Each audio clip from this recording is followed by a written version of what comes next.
Hey everyone, welcome back. Our last guest is a multi-talented singer, songwriter with a background as an operatic soprano. She's a recipient of numerous honors and awards, among which include the NYC Women's Fund, American Composer Forum, and New Music USA. She centers her sound on soul, jazz, and the African diaspora. Hailed as a flexible and virtuosic, here to share more, we welcome singer, songwriter, and soprano, Alicia Waller. Thank you for having me, Rhina. I'm so excited to be here. We are so happy to have you on. I got to tell you, I get super excited when I know what we're going to be bringing to our viewers. And really, I'm referring to the sound of her voice. It's really soothing and medicinal.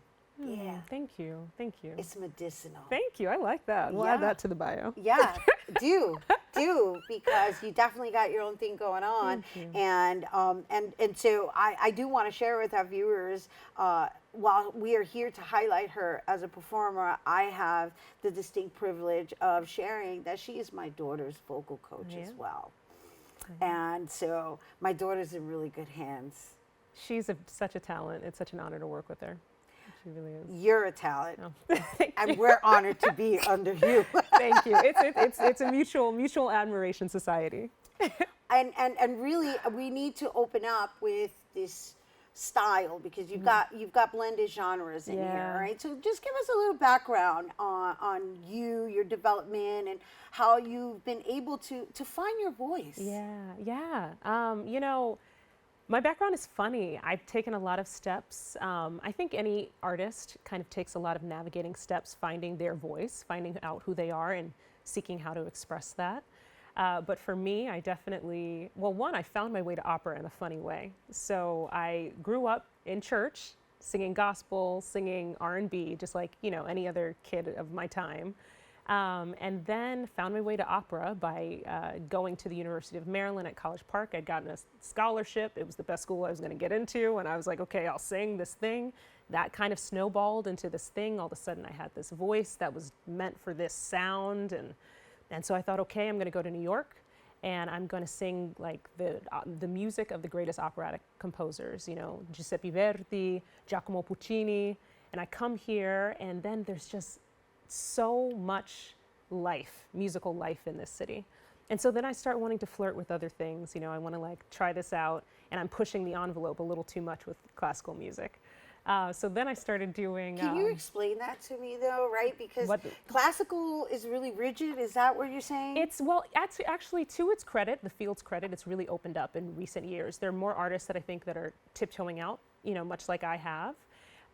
But it's such a demanding craft, especially for the voice. Your body is the instrument, and it's responsible for projecting out to a 5,000 person audience, Right. So there's a really intense mastery that's required, and there's not, or asking oneself to dabble in and out, that's quite an ambitious venture. So and really we're referencing the vocal cords being the instrument that may need to. I'm not. This isn't my field, which is why we have you and not on. But I'm just picking up on how you have to use different. I guess vibrato. It's kind of like an athlete. Is it vibrato? Is that the proper term? Yes, absolutely. But I would almost liken it to an athlete, asking. Michael Jordan is a great example. Okay. Michael Jordan, exceptional basketball player, steps over to the majors, good enough to get to the majors, but that's a huge undertaking. And then stepping back over to basketball, it takes some time to kind of find that shot again, right? So it's like that, on the one hand, yes, you have the talent, yes, you have the skill, but to kind of emphasize other aspects of your training and then ask yourself to step back into the other. It's an ambitious undertaking. So it was again, ambitious of me to give it a shot, but my heart was calling towards it. So I started doing these kind of worldly or interpretations of songs around the world in a kind of classical way, in a kind of jazzy way. And then that led me eventually to songwriting. Nice. Nice. winding. Nice, nice, nice. And that's why you've got a fusion. Yes. Right. Very which is much. which is what you guys are going to experience later. Yes, hopefully. Trust me, you're going to love it. And so, so thank you for giving us a summarized version of your trajectory, right? And so, when it comes to your singing and songwriting, what have you accomplished thus far? Like as far as like how many do you have under your belt? Yes. Are they all in the same genre, or do you vary that as well? I'm beginning to step even more so out. So like I said, I started doing these jazzy covers of world music. And then I started looking at everyone else's culture so much, and I started to want to speak to my own. So I wanted to write in the music that I loved, like soul music that I grew up with my parents, Bobby Womack, Marvin Gaye, like all the great soul singers. I wanted to make music like that, big, bold sound.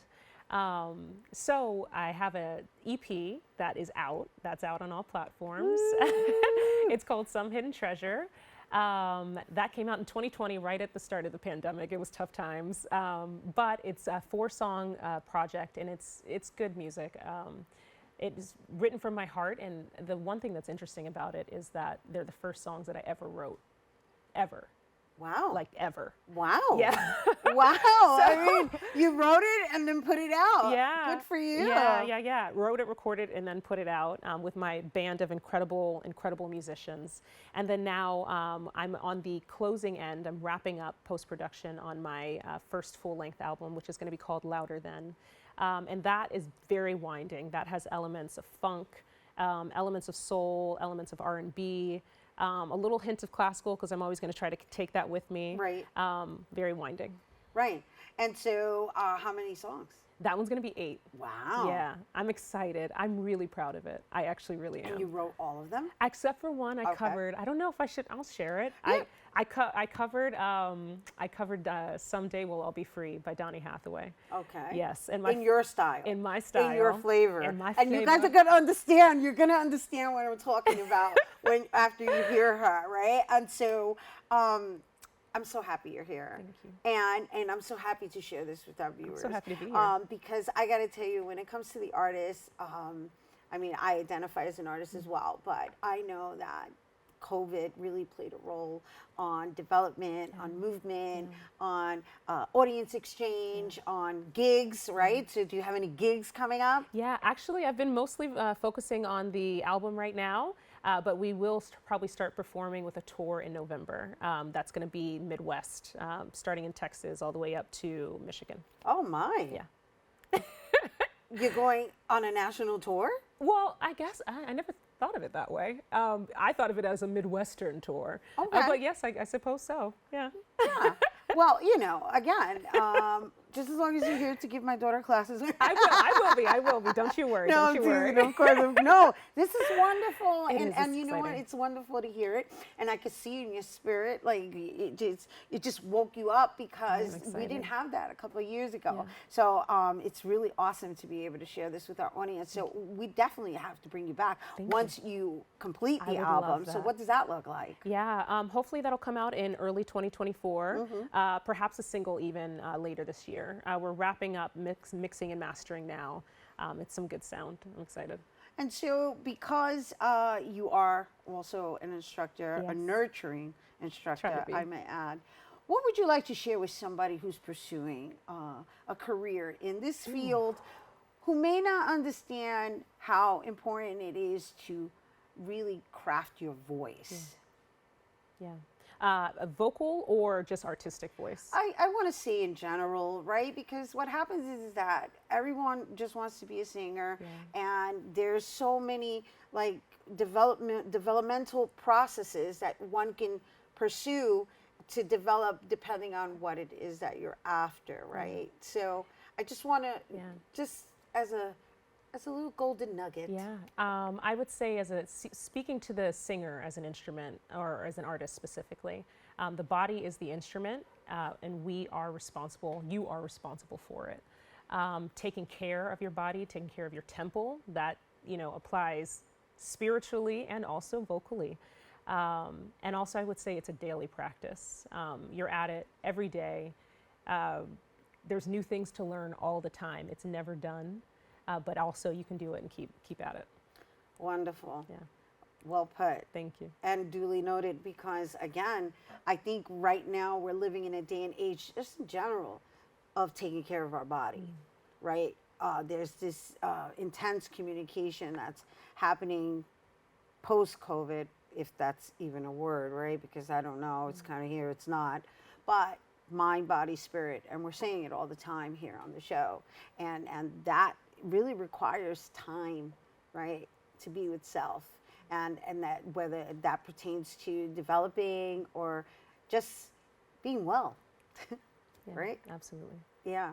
Oh, that was so soothing. And you guys are going to get soothed more. Oh I my hope so. gosh. Alicia Waller, everyone. Thank you. And I promise you, you don't want to go anywhere, because when we return, Alicia Waller is going to perform for us after the break. And if you felt her soothing voice just in speaking, imagine what it sounds like projecting.